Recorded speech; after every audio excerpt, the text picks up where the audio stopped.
G'day mates, how we doing? Alright, look, I know you look at my title, and I know I'm not some bloke out there with millions of plays on me tunes, so why should you bother listening to me? Well, have you ever been to a doctor and they're like, do you smoke? And you're like, yeah, nah mate, not good for ya. And the doc's like, yeah, nah, it ain't mate. And then you see him out the back puffing down a deck of durries like it's a fucking apocalypse. Just like that doc, I know what to do, I just don't do it. And that especially applies to tip number 1. And tip number 1 is, don't make shit music. It's pretty self-explanatory, I reckon. However, many do seem to think that this is the only criteria to get your music out there, which is an insane opinion. How many fucking bloggers do you reckon there are that think to themselves, nah, today is the day I'm gonna search up obscure bedroom recorded indie pop artists from fucking Kensington and stumble across you and suddenly you're rich and you're snorting cocaine. It's just not gonna happen. I mean, it might, but it probably won't. Yeah, it's probably not gonna happen. Alright, tip number 2. Be a top bloke. It all comes down, in my mind, to value. You have to provide value to others in some way when you're just starting out, and that's not just making good tunes. And the thing is, there are limitless communities out there that you can choose from. There are a bunch of subreddits like Indie Music Feedback, Roast Me, This Is Our Music you can participate in. There are Spotify forums, there's YouTube communities, Twitch communities, Sputnik Music, Ultimate Guitar forums like that. There's Bandcamp, there's SoundCloud, there's Instagram, there's Facebook groups. It's fucking incredible. But in all these communities, you got to do one thing, and you got to put the other people first. I know that's something else, something you don't normally think of, but you have to. You have to give these people a reason to give a fuck about you, and in turn, your music. If you just post your music to these platforms without providing a level of engagement, blokes are going to treat your fucking shit tune like this. So yeah, don't do that. So a thing you can do is you can find songs from smaller artists in these communities that you genuinely enjoy. If you like their music, it does stand to reason that they're probably going to like yours, or you're at least going to have a similar taste. So, ask them questions about their creative process and participate without being a shifty bug, without having ulterior motives. Do it without your own music in mind. Give people a legitimate reason to properly listen to your tune. So a way you can do this is to often review other people's tracks, like a review for review kind of thing. But be honest with your critiques. Provide, as I said, value. Don't just say, oh yeah, this is good as bro now, but check mine. So yeah, give people the option to take a look at your track, but don't fucking force it down their throats like you're some kind of madman. What you can do, you can chuck up a YouTube channel and advertise on the above communities, wherever. You'll review amateur musicians' tracks. Make a blog spot doing the exact same thing. These are things you can do, and people flock from fucking Kingdom Come, mate. They come flying in from the fucking rafters the second that they hear someone might listen to and give a bit of publicity to their track. Another thing you can do is you can post shit like other artists' tracks that you follow on Instagram to your Instagram stories.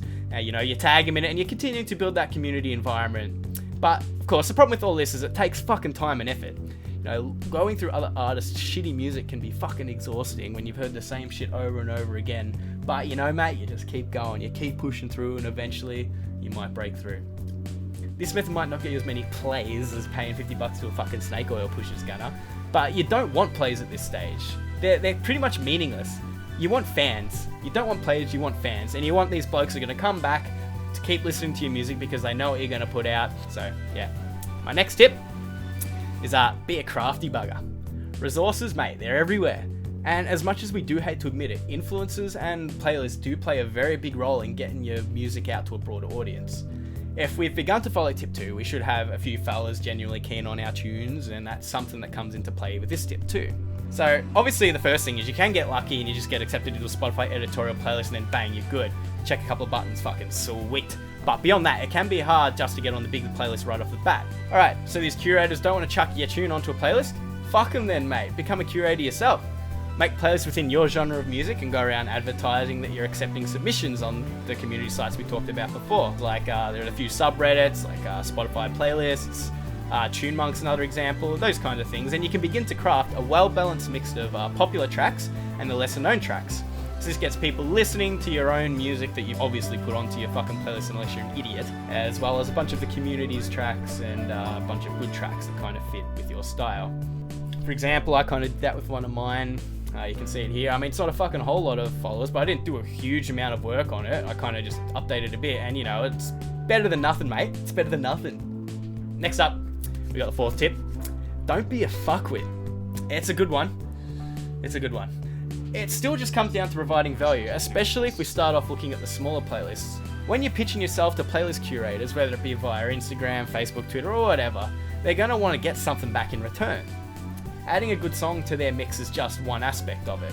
Getting their playlist further out there is another one, and that's probably the bigger thing. So circling back for a sec, you got to keep updating your socials, especially Instagram, because it's actually pretty easy to accumulate Instagram followers.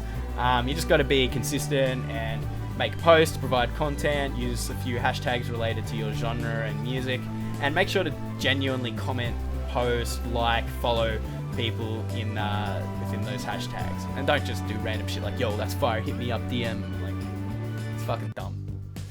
This is important because what you can do is you can tell the curators, like, hey mate, I got a fair dinkum decent following on Instagram, so I'll make sure to share your playlist on my socials if you feature me on there.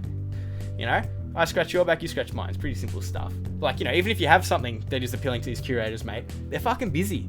And I'll tell you exactly what pisses them off is when people that don't fucking bother taking a look at the kind of music that they have on their playlist. For example, that playlist I showed before, it's an emo, post-rock, slowcore, shoegaze playlist. And mate, these fucking drones just come out of the fucking sky and present me with their fire new tracks, which are, you know, fucking upbeat drill and bass shit that has no relevance to what I'm presenting at all. Like, just don't be a fuckwit, mate. It's just a waste of your time.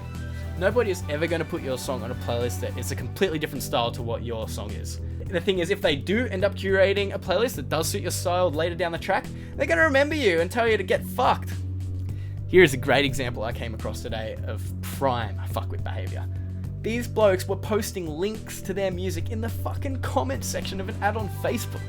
Like, you're meant to submit the links on the actual website so they might get considered for Spotify placement. It's just, I just have no words, but yeah. And, also, don't fucking use emojis as every second word. Like, the fire shit. Stop it.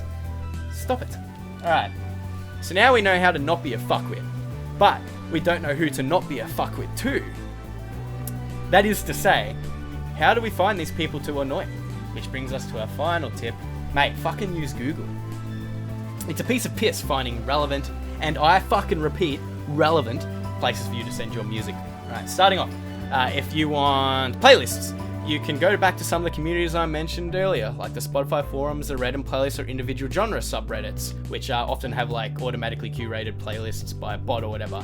And so you can just like leave a comment or directly message the curator after having a look through their playlist and making sure it's right for you. Anyway, so another thing you can do is you can search on Spotify for local playlists. So whether you look for your city, your country, or even your town, you can usually find playlists that might suit your song and feature artists from that locale. Some of them might have Instagrams or emails in the description, or Twitters, which makes it easy to contact them on. If not, you can do some investigative work on Facebook. So what you can do is you can search their name and look for a profile picture that matches the Spotify profile picture. You find one, that's your fucking target. And if you are reaching out to them this way, it's pretty personal. It's their private Facebook, so be respectful. Don't be a fucking idiot with their fire emojis and all that shit. Don't spam them. Just give them a message and then move on with it. So this concept of like being investigative and searching for things by a locale can actually also be applied to specific genres that your music's in.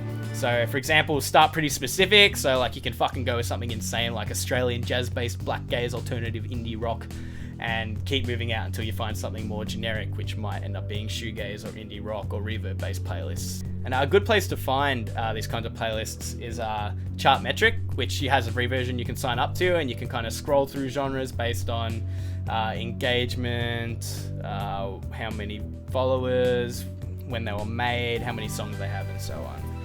So if we just go back quickly to that community of the like-minded musicians you built, another thing you can do is find artists that are similar to you, whether they're smaller than you, bigger than you, but you know, they're around that kind of same level as you. And what you can do is you go to their About page and you'll actually see the playlists where they've been gathering their listens from. This is really useful as a lot of these playlists will be submittable that you can submit to, and they'll often be in a similar genre to you, targeted at small-ish or local artists. And then, of course, beyond doing all this investigative, dirty fucking work yourself, there's a shitload of places that its entire existence just revolves around hosting Spotify playlists and putting music into the ears of others. So they're just places you can submit your music to. Some examples include TuneMonk, IndieMotto, Music Gateway, Sidekick Music, Ditto Music, Music2, Work Hard, Playlist Hard, and I mean, this is just the fucking beginning. So many of these sites exist with varying diversity, various playlist quality, various number of playlists. As my tip says, just fucking use Google, mate, and you will see for yourself. And this same concept of using Google to find shit applies to things like blogs, You can use Submit Hub to submit to blogs pretty easily. There are Instagram pages that post, a cover of an album a day or a song a day. They'll often be within specific genres. Facebook groups will do the same thing. YouTube channels you can submit to, and so on, so on. It never ends. So the above is not intended as an exhaustive list of anything, and I'm not trying to pretend that it is. There are so many more ideas, but I think this is a good framework that used blogs can just use, and you can kind of mold the ideas to suit your own music and your own flair and your own brand and your own purpose. Alright, thanks.